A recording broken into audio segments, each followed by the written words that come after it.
look at this photo here. We have two jars, and in each jar we have sand, gravel or pebbles, small rocks, and big rocks. If you look at here, the big rocks represent the big things in our life, the high priority things, the important things. The little rocks are urgent or important, but they are not very, very important. And then we have the sand. The sand represents not very important things. If the big rocks don't go in first, they are not going to fit in later. And if you look at the first photo here, and this one, in this jar, everything fit perfectly, right? The big rocks fit, the sand fit, and the pebbles fit. But in this one here, the big rocks didn't fit in. The important things fit in. And why? Well, because they went in last. You put them in last. And like I said, the big rocks represent the important things in our life, the most important things. And in our case, learning English. If you don't do them first, you will not be able to do them later. And that's today's topic. Put first things first. In this lesson, you are going to learn how to put first things first. And if you watch until the end, and if you actually take notes and pay attention to the important things, I guarantee you that you'll be able to change your life for the better, and you will start achieving your goals. You will start improving your English and do big things in your life by starting to put first things first. In order for you to do that, you have to put the big rocks in first. Now listen, maybe you don't know what your big rocks are. Maybe you can't tell the difference between the important things in your life and the unimportant things. They're all mixed up, including English. Like, you think English is a very important goal for you, but you're not sure, or you don't look at it as a priority. In this video, you're going to learn about your priorities, your most important priorities. What are they? And you're also going to learn about the less important things, the pebbles, the unimportant things, like the sand or the water, which are your time wasters. This is the problem. Maybe you're spending 1 hour on a task or on something that you think is important, but it's not. So today, you're going to learn exactly what your big rocks are, how to recognize the important things that you need to do, and the unimportant things that you need to avoid. The time wasters, the useless stuff that you waste so much time on, and how to recognize these 4 categories, these 4 things. And I promise you, this will help you organize your week and your days, and you will start putting first things first. This is really, really important, because like I said, a lot of times you don't really know you're working on something that you think is important, but it's actually not. This table here, this matrix, will help you recognize what's important, what's not important, what are the things that you need to avoid, what are the things that you are wasting so much time on. So this time management matrix that is in this book, all these ideas are from this book, The 7 Habits of Highly Effective People. I'm tailoring each habit from the book for English learners. We already did habit 1, which is be proactive. Habit 2, begin with the end in mind, and I will put the links in the description below, and I will talk a little bit about each those first 2 habits. But all the ideas are from this book, but I am using them. I am helping you recognize the importance of these 7 habits for you as an English learner. So now let's look at this time management matrix. Stephen Covey, the author, categorizes all of our tasks or our daily activities or daily tasks into 4 categories, into 4 quadrants or categories. Quadrant 1, these activities are urgent and important. And then we have quadrant 2. These are activities, or these are things that are not urgent but important. And then we go down here for quadrant 3. These are things or tasks that are urgent but not important. And then we go here. These are things that are not urgent and not important. You first need to realize and recognize how you spend your time. Okay, am I wasting my time right now, or am I using my time learning something, or am I just wasting it? You have to recognize, you have to start recognizing. And I made this time management matrix specifically for you, for English learners, to recognize your priorities, your tasks. What are the time wasters? What are the important things that I need to do? This will help you understand and do the things that you need to do first. For example, quadrant one, things that are urgent and important. These are tasks that need immediate attention and have a big impact on your English learning journey. For example, preparing for a test, doing homework that is due tomorrow, right? Or practicing for a job interview in English that is scheduled for tomorrow. These are urgent and important. Now, most people spend their time on these things, right? They think this is the most important quadrant. This is the most important priority or category, right? Maybe you spend all of your days on this. Why? Because of poor time management. Now we go to quadrant number two. These are activities that contribute to long-term success in English and other areas of your life, but they don't feel pressing. It's not like urgent. These are not urgent things. Oh my God, I need to take care of this right now. For example, building a daily habit for reading English books, watching English video lessons like this one, practicing English with a language partner or a tutor regularly, like every day, or learning new vocabulary words and reviewing them daily.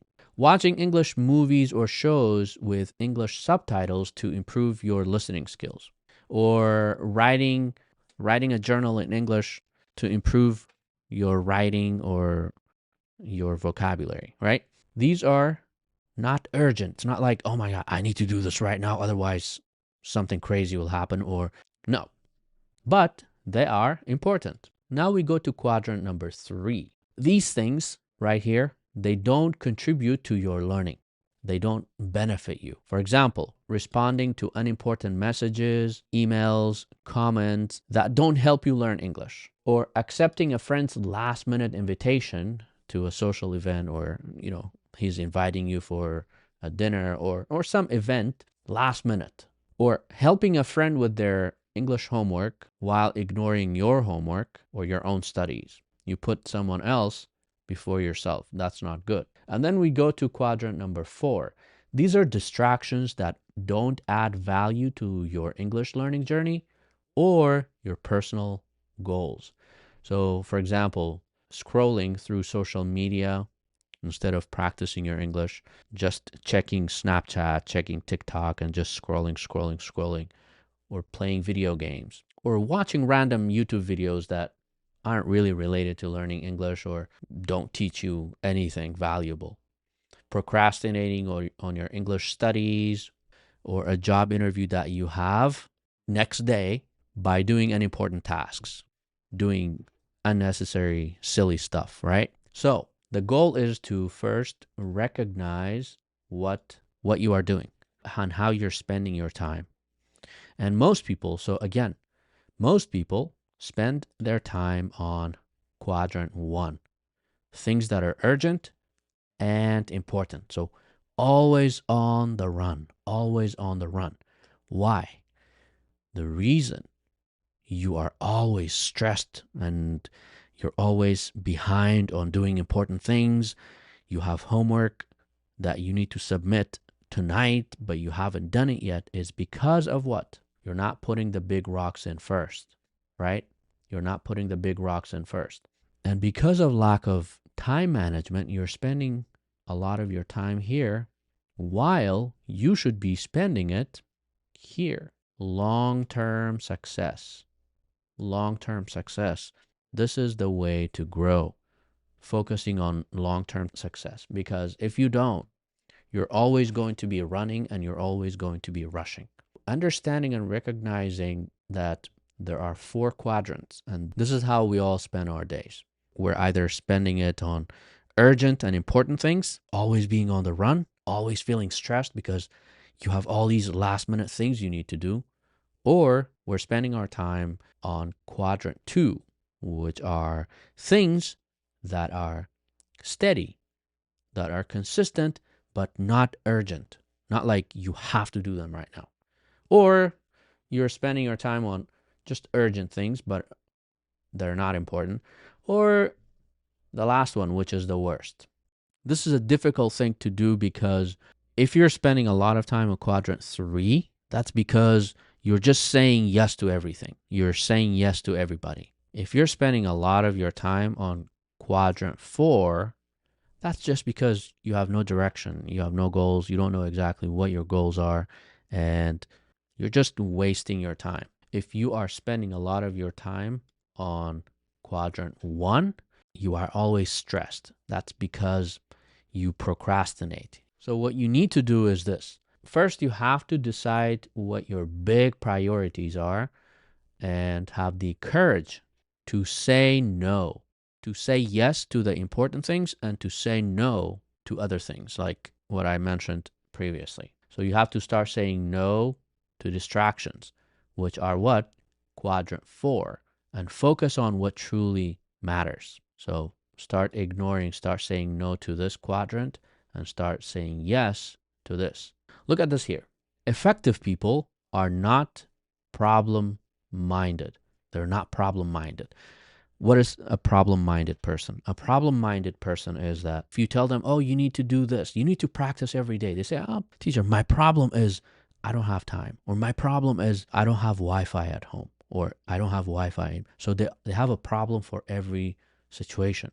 But effective people are opportunity minded. They take the opportunity in every situation. So you have to see English learning as an opportunity, not as a chore, not like, oh, it's a homework. Oh my God, I hate practicing English. Because I mentioned before, if you hate learning English, if you're a negative person, you're not going to learn, right? You have to change your mind. The main thing is to keep the main thing the main thing.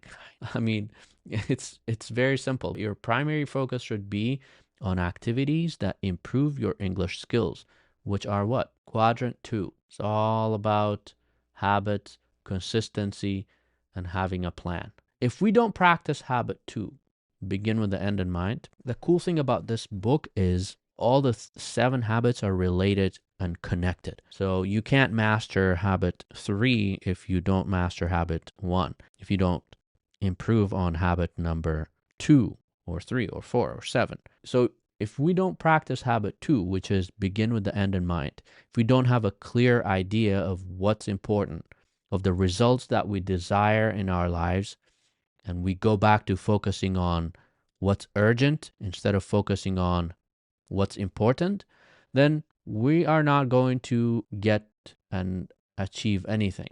You'll not be able to finish the tasks that you have on quadrant 2 unless you move from being a reactive person to a proactive person. A reactive person is somebody who always reacts to situations. Like you get a text, you immediately react and check. You receive an urgent email, you immediately stop what you're doing and go to that, right? This is a reactive person. A proactive person only focuses on what's important, not urgent.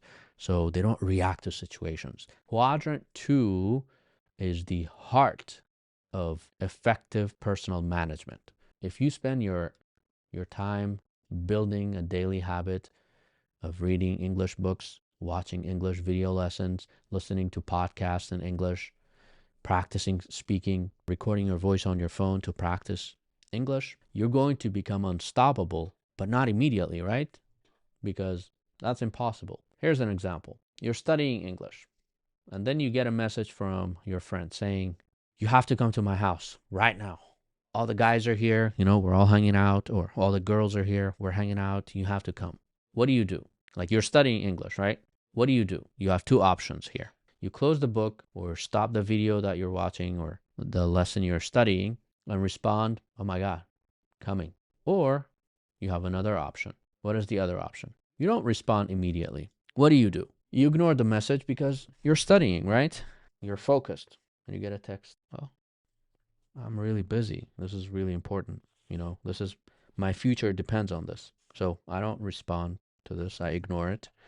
And then later, after I finish, maybe an hour later, I send a text and say, hey man, sorry, I was studying my English lesson. So maybe next time. This, by the way, is a very, very powerful move, and your friends will start respecting you more because you can't just say yes to everybody and everything. You need to start saying no if you want to achieve the goals that you have. If I ask a student, bro, like, why don't you study 1 hour every day? I promise you, you will become fluent in 1 year. The student said, well, I have a problem with time management and lack of discipline.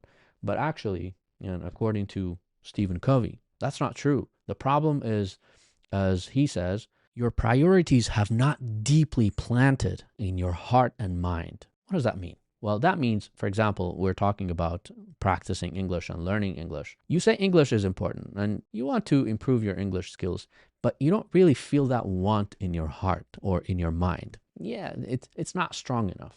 The desire is weak.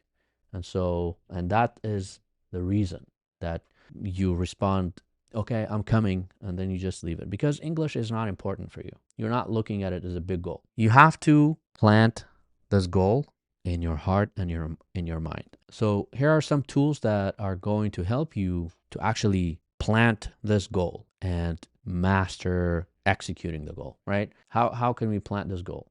Well, first, you need to write your mission statement. And I'm going to explain what a mission statement is. And second, you need to write your roles and your goals. And third, make a weekly plan. A mission statement is a clear, concise statement that basically defines your goals, defines your purpose and what you want to achieve. It serves as a compass or a GPS to guide your decisions and your actions, your daily decisions, your weekly decisions. So, for example, as an English learner, this is just an example. You can personalize it, you can make it the way that works best for you or that fits your personal goal.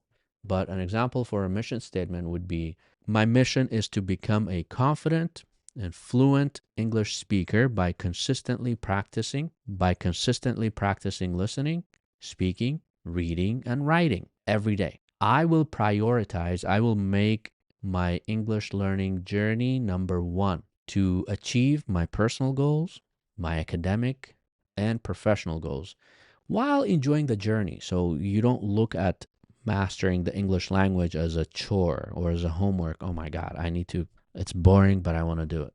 You actually decide to enjoy learning English. So basically, you're telling yourself and you're reminding yourself why you are learning English. You put your specific goals in your mission statement, why you want to learn English, like what is your ultimate goal, and what you can do daily to help you and to push you to achieve this goal. I recommend that you write your mission statement in simple English, focusing on your long-term vision, your long-term plan.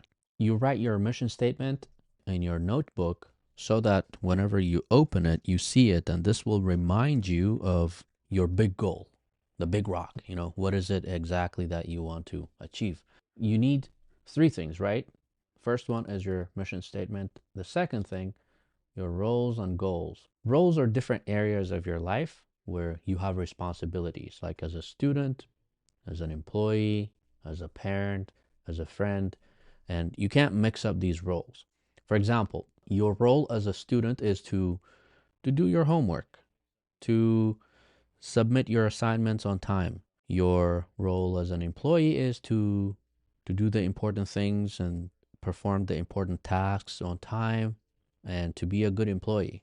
Goals are specific. This is easy, right? Your goals are specific, measurable results that you want to achieve in each role. For example, your role as an English learner is to learn 10 new vocabulary words every day, or practicing English with a partner once a week or twice a week. Your role as a student, you write an essay or email without using a translator. Prepare a presentation for class. or do the homework on time, your role as a family member or a friend. You have a 5 minute conversation with your friend and you do that in English. This will help you, right? And you catch up with your friend, but you're talking in English. You share something new that you learned in English with a friend or someone, right? These are what? Roles and goals. You have to know your roles and your goals. The goal is to not mix up your roles and do what you need to do in each role. Now we move on to the weekly plan. This is something I learned in this book. I used to think that daily planning was important, but actually, weekly planning is way more important and way more effective. What is a weekly plan? Well, a weekly plan is a practical tool to organize your time and make sure that you're focusing on what? Quadrant 2 activities. It will help you align your daily actions, your roles, and your goals. And of course, it will help you align these with your personal mission statement, the ultimate goal that you have. So, how can we create a weekly plan? Well, you go back to your mission statement and you remind yourself of your purpose. And now you make a plan how to achieve what steps you need to take daily to get to your ultimate goal, right? And then you go and focus on only quadrant 2 activities. You block time for important but not urgent things, like, for example, daily English practice, reading, speaking. I like this part here. He says, be flexible but disciplined. So leave some room for unexpected tasks or emergencies. So, like, if one day you can't practice English, it's okay. Or one day you can't practice English in the morning, that's okay. You can do it in the afternoon or you'll do it next day. So be a little bit flexible. Now, this is a really good example. On Mondays, 7 a.m., you listen to an English podcast, the English Zone podcast. That's the only one you should be listening to. While commuting, on your way to work. At 6 p.m., you practice English with a language partner for 30 minutes. Tuesday, 7 a.m., you review 10 new vocabulary words. So you have your notebook, you have the words you have written down, you have the words written down. You just review them for like 10 minutes. 8 p.m., you write a journal entry to talk about your day or what you loved about your day. On Wednesday, 7 a.m. So these are some examples, and I will put the link to this article or this lesson in the description below so you can look at it yourself. But really, I like this here. Like on Fridays, for example, you record a voice note in your phone to describe your week or how you did. Once you do this, you will start expecting more from yourself because now you have a list that you need to do. It's like, even though you give it to yourself, but now it's an expectation and you want to go and check off these priorities that you have. Because if you don't do this, I go back to the big rocks. If you don't do this, if you don't organize your time and make schedule for yourself, what happens? You will not have time. You will not have time to put in the big rocks. Now, I mean, this is really, really simple. I broke it down for you. If you break down your goals into actionable steps and you check them out throughout the week, you'll become unstoppable because really it's all about consistency and balance. So if habit one says you are the programmer, because habit one is be proactive. You are responsible for your life and you are in charge of your life. And habit two says write the program. Go and write your life goal, your life mission. Think about your vision. Then habit three is now you go and run the program. It's like a computer example that he uses in the book. If you practice habit number one, you will need to start deciding that you are the programmer. You are the creator of your own life. And then you start working on habit two. Begin with the end in mind. Write the program. You write your goals. You write your ultimate goals and your vision, everything. And then you start going to habit number three, which is what? You go and run the program. And that's it. So hopefully now you understand exactly how you're spending your time, what you're wasting it on, And how to fix that? By only focusing on, or mainly focusing on, quadrant 2, which are the things that are important but not urgent. And if you continuously work on this, you will not have anything left in this list because you'll always be ready. So that's all I have for you today. Now your homework is, or what you need to do is, you go and make the plan. How do I end it? How do I end it? How do I end it?